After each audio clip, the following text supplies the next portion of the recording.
Ridwan Kamil, nama yang dikenal masyarakat Bandung dan Jawa Barat karena pernah menjadi kepala daerah di sana, kini datang ke Jakarta sebagai bakal calon gubernur bersama Suswono sebagai cawagup dengan sejumlah program yang menggiurkan. Namun sayangnya ada sejumlah jejak digital yang menjadi noda sehingga disebut-sebut terjadi penolakan di beberapa wilayah di Jakarta. Lalu apakah Kang Emil akan dilema? Apalagi lawannya cukup berat, Pramono Anung dan juga Rano Karno. Apakah Ridwan Kamil akan bertahan atau pasrah dengan keadaan?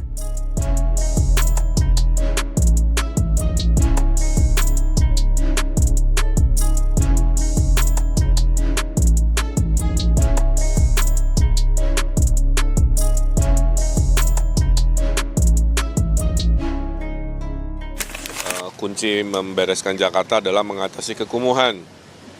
Jadi itu yang akan jadi prioritas saya juga. Dan memang observasinya mengatakan salah satu ciri keberhasilan di Jakarta selain mengatasi kemacetan atau banjir adalah mengatasi kekumuhan.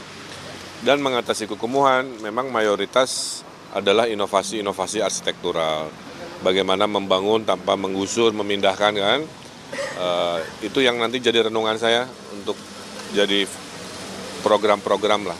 Ridwan Kamil, sosok yang pernah menjabat sebagai wali kota Bandung dan gubernur Jawa Barat itu kini tengah mengikuti kontestasi Pilkada Jakarta. Sejak dideklarasikan, Ridwan Kamil mendapat sorotan. Bukan karena ketidakmampuan seorang Ridwan Kamil menjadi kepala daerah. Kalau masalah itu, banyak pihak yang menilai kesuksesan Ridwan Kamil menjadi wali kota Bandung dan gubernur Jawa Barat. Namun, lebih kepada jejak digital yang akhirnya dibongkar warganet. Postingan lama Ridwan Kamil tersebut seakan-akan mengkritisi keras perilaku warga Jakarta. Belum lagi sejumlah cuitan yang mungkin dahulu Ridwan Kamil tidak membayangkan bakal dipersoalkan oleh sebagian warga Jakarta karena ia mengikuti kontestasi Pilkada Jakarta. Sadar postingan masa lalunya itu menjadi masalah, Ridwan Kamil kemudian meminta maaf.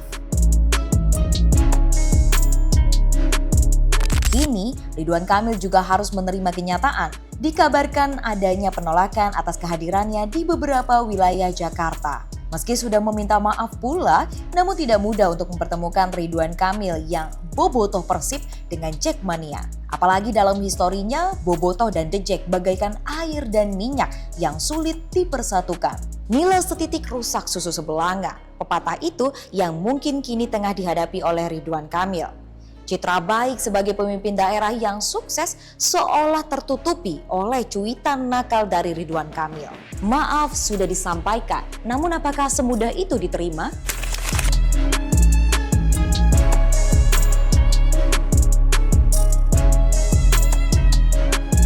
Ridwan Kamil dinilai sebagai sosok pemimpin daerah yang memiliki program-program mumpuni. Dengan pengalamannya menjadi wali kota Bandung dan gubernur Jawa Barat, Ridwan Kamil tentu memiliki program untuk menarik hati masyarakat Jakarta. Sejumlah janji memang harus dilontarkan, sebab Ridwan Kamil dan Suswono akan menghadapi lawan berat, pasangan Pramono Anung dan Rano Karno. Tercatat sejumlah program yang gencar disampaikan. Aplikasi curhat, mobil curhat, anggaran sampai 200 juta rupiah setiap RW, menghijaukan Jakarta, dan mengatasi banjir. Ridwan Kamil boleh dibilang sukses memimpin Bandung dan Jawa Barat, namun belum tentu dapat langsung diterima masyarakat Jakarta. Selain jejak digital tersebut, karakter warga Jakarta tentu berbeda dengan masyarakat Bandung dan Jawa Barat. Lantas, benarkah ada kesan pencalonan Ridwan Kamil tersebut dipaksakan? Kita tahu bahwa RK itu ratingnya tinggi di Jawa Barat. Surveinya juga tinggi sebagai calon gubernur di Jawa Barat. Tetapi entah kenapa tahu-tahu maju di daerah khusus Jakarta. Ini kan sebuah pertaruhan besar ya, sebuah perjudian besar lah kira-kira. Tetapi saya melihatnya bahwa RK mungkin saja gitu ketika tadi surveinya tinggi di Jawa Barat lalu digeser ya menjadi calon gubernur daerah khusus Jakarta, ini tentu memunculkan banyak spekulasi. Ya bisa jadi itu adalah bagian daripada ya kepentingan-kepentingan yang ada di koalisi Indonesia Maju. Soal apa persoalannya, apa masalahnya, kenapa itu bisa terjadi. Tentu partai-partai koalisi yang tahu ya di kubu Koalisi Indonesia Maju tersebut. Tetapi saya melihatnya ketika RK misalkan maju ke Jakarta, tentu RK ingin ada jaminan apakah bisa menang atau tidak. Mungkin saja partai-partai koalisi pendukung RK itu bisa saja mengatakan ya bisa menang mudah, bisa dijamin menang, walaupun kita tidak tahu, skemanya kan berubah pasca keputusan Mahkamah Konstitusi nomor 60 itu keluar. Yang tadinya Ridwan Kamil itu bisa melawan kota kosong, ataupun skemanya bisa melawan calon boneka ya, misalkan dari calon independen, tetapi tiba-tiba ada lawan politik dari PDIP karena keputusan Mahkamah Konstitusi tersebut. Ya, saya sih melihat bahwa ini adalah pertaruhan besar dari Partai Golkar dan Koalisi Indonesia Maju. Ya, maka dari tadi migrasi ya, perpindahan pencalonan Ridwan Kamil katakanlah dari Jawa Barat yang memiliki elektabilitas tinggi karena dia incumbent, lalu digeser ke daerah khusus Jakarta. Tentu ini kan mengalami banyak dinamika dan problematika. Dan itu menjadi tantangan bagi Ridwan Kamil yang saat ini misalkan di lapangan sedikit ada riak-riak gitu ya, penolakan. Ya, saya tidak tahu apakah penolakan itu murni dari masyarakat ataukah memang dikondisikan atau dimunculkan oleh lawan politik. Ridwan Kamil memang memiliki lawan berat, yakni Rano Karno di Pilkada Jakarta. Sidul lebih berpotensi diterima masyarakat Jakarta lantaran memang selalu menonjolkan budaya Betawi. Lantas, apa sebaiknya strategi yang diusung Ridwan Kamil? Ya, saya sih melihat ada dua ya strateginya, strategi darat dan udara. Darat itu tentu harus door to door, harus datang ke tokoh-tokoh ya, masyarakat di Jakarta, terutama ya masyarakat yang memiliki jumlah pemilih besar ya kan. Jakarta ini kan melting pot, tempat berkumpulnya semua etnis ya, semua suku Indonesia ada di Jakarta. Tentu kan ada suku Jawa yang banyak gitu ya.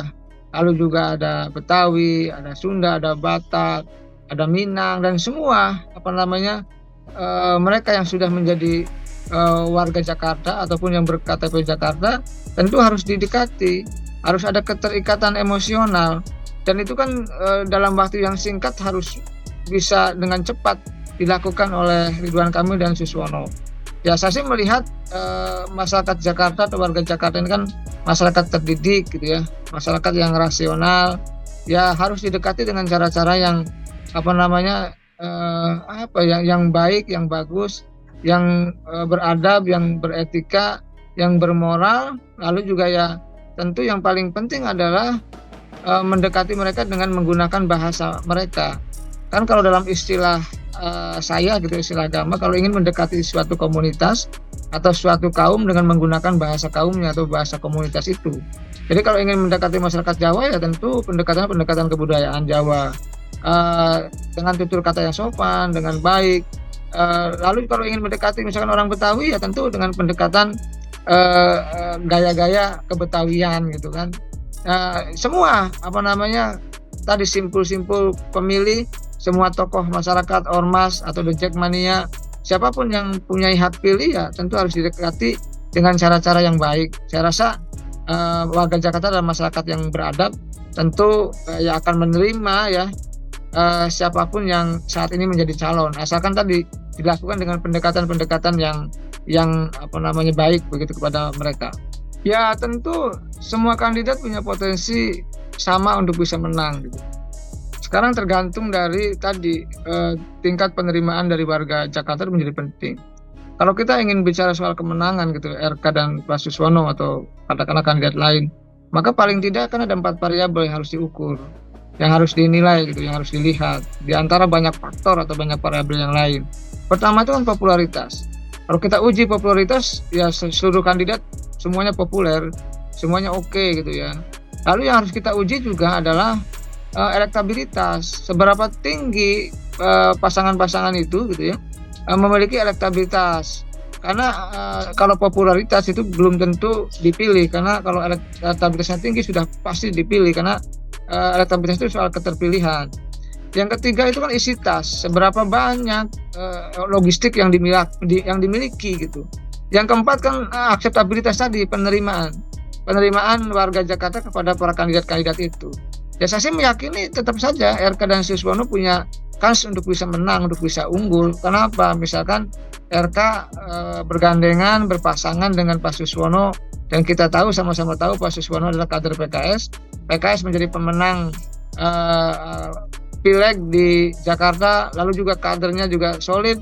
Kalau ada kadernya yang nyalon atau menjadi pasangan gubernur dan wakil gubernur, mereka lebih akan habis-habisan, akan mati-matian untuk bisa unggul atau bisa menang. Tetapi memang tentu dengan misalkan Anies tidak bisa berlayar, kita tidak tahu suara Anies itu kemana. Nah kalau RK dan Pak Suswono itu bisa mendapatkan suara Anies gitu ya, pendukung-pendukung Anies, maka ya potensi untuk menang itu ada, besar, bisa gitu. Di politik itu kan tidak mungkin.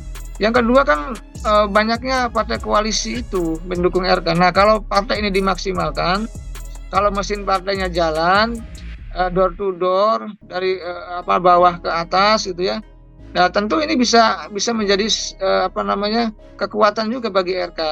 Tetapi memang koalisi besar itu tidak ada jaminan. Dulu zamannya Pak Poke juga koalisi besar juga kalah.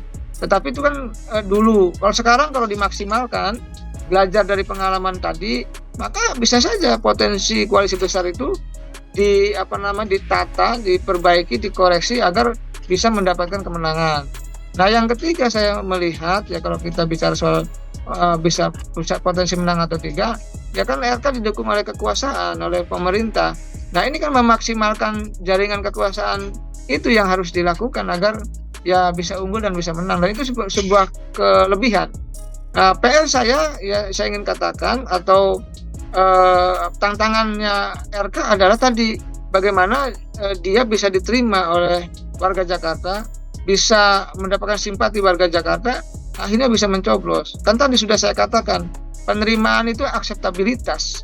Jadi kalau akseptabilitasnya tinggi, ke depan misalkan tidak ada penolakan, ya maka punya potensi menang yang tinggi. Tinggal diukur saja tadi popularitasnya berapa, elektabilitasnya berapa, isi tasnya berapa, lalu akseptabilitasnya berapa. Itu akan kelihatan kok potensi menang dari kandidat-kandidat itu, termasuk pasangan RK dan Pak Suswono. Ridwan Kamil sepertinya tidak akan menyerah dengan keadaan. Tim sesnya tentu harus bekerja keras agar pasangan Ridwan Kamil dan Suswono dapat memenangkan Pilkada Jakarta. Pasti tidak mudah. Ingat, ini Jakarta keras. Ya, meskipun segala cara pasti dilakukan Ridwan Kamil untuk mencuri hati warga Jakarta, tapi pertanyaannya, mampukah Ridwan Kamil?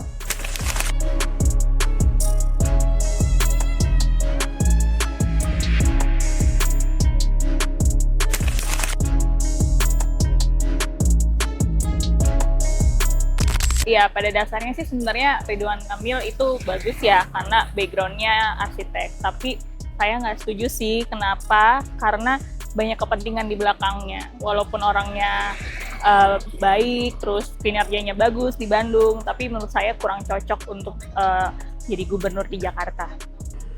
Kalau dari pribadi sih kurang setuju ya. Kalau langsung kenapa ya? Kalau langsung kenapa? Karena kan gue udah ngeliat atau baca lah beberapa kayak janji-janji yang udah dia bilang ke media gitu. Ada kayak ibaratnya satu RW, satu arsitek, terus kayak mobil konseling, dan yang terakhir nih yang menurut gue rada nggak etis sih untuk diucapkan Cagup ya.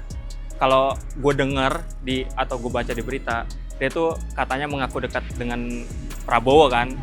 Dan dia mengeluarkan statement kalau anggaran kurang tinggal bilang. Nah itu kan menurut gue kalau di politik nggak bisa kayak gini kan, apalagi kan anggaran DKI juga udah gede kan. Kalau minta ditambah lagi tuh maksud gue kasihan lah daerah-daerah lain. Kalau menurut aku sih aku setuju aja, karena beliau kan pernah menjabat juga sebagai gubernur Jawa Barat. Terus orangnya juga aktif di sosmed.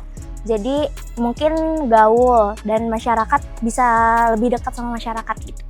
Masih ada waktu bagi Ridwan Kamil untuk lebih dekat dengan warga Jakarta. Apalagi Anies Baswedan yang disebut-sebut sebagai lawan terberat Ridwan Kamil tidak ikut dalam kontestasi Pilkada Jakarta. Memang ada kabar jika tidak adanya Anies Baswedan membuat para pendukungnya akan melakukan aksi suara tidak sah. Selain itu, santer terdengar para pendukung Anies Baswedan yang kecewa absen dalam Pilkada Jakarta kali ini. Namun, apapun itu yang terjadi terhadap Ridwan Kamil, Jakarta tetap butuh gubernur. Meski bukan lagi menjadi ibu kota negara, Jakarta tetap menjadi magnet yang kuat. Toh sebelum IKN benar-benar dapat beroperasi sebagaimana layaknya ibu kota negara, Jakarta tetap menjadi pusat perhatian politik dan ekonomi. Siapapun itu yang nanti menjadi gubernur di Jakarta, sejatinya semua pihak harus bisa menerima. Sebab bukankah pada hakikatnya seorang pemimpin yang dipilih langsung oleh rakyat adalah sebuah pengabdian? Saya Dinda Elvira, nantikan berita-berita menarik lainnya di Voi.id.